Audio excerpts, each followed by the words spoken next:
আস্তে আস্তে বলছেন চলো খুলে যাও খুলে যাও খুলে যাও। প্রিয় দর্শক বন্ধু, আজ একটা দেশলাইয়ের উপরে ম্যাজিক দেখাবো। একটা দেশলাই, ভালো খেলা। এই খুললাম হাতে রেখে, আস্তে চলো, আস্তে আস্তে আস্তে এদিকতে, এদিকে চলো। ওকে।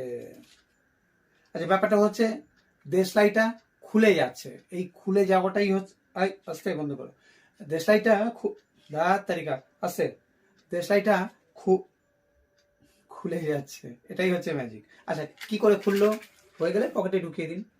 আচ্ছা, কৌশল একদম সোজা, জেনে গেলে এখান থেকে একটা ইনভিজুয়াল থ্রেড এই পেছনে কোনো একটা জায়গায় লুকিয়ে রাখা আছে।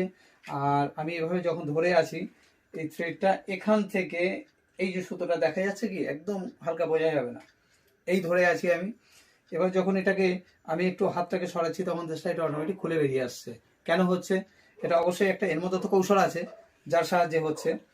এই যে সুতোটা আছে, আমি এখান থেকে একটু ফুটো করেছি, করে ওখানে একটা দেশলাই কাঠির সঙ্গে এটা বেঁধে দিয়েছি। আর এখান থেকে একটা ফুটো করে এর মধ্য থেকে দেশলাইটাকে আমি বার করে নিয়ে এসেছি। এবার এই সেটিং আছে, আমি এই আঙুলের, এই দুটো আঙুলের ভেতর থেকে এভাবে এটাকে ধরে এই দেখাচ্ছি। এবার ধরুন এই খুলে রেখে আমি যখন হাতটা একটু সরাচ্ছি, তখন অটোমেটিক টানে বন্ধ হচ্ছে আর এ পাশ থেকে বেরিয়ে চলে আসছে। এবার এটা দেখানোটা অনেকভাবে আপনি দেখাতে পারেন। এই ধরে আসেন, আস্তে আস্তে বলছেন চলো খুলে যাও খুলে যাও খুলে যাও, সেভাবেও দেখানো যায়। তবে হয়ে গেলে আস্তে করে পকেটে ঢুকিয়ে দিন। তবে কৌশল তো ওখানে লুকিয়েই আছে। Thank you.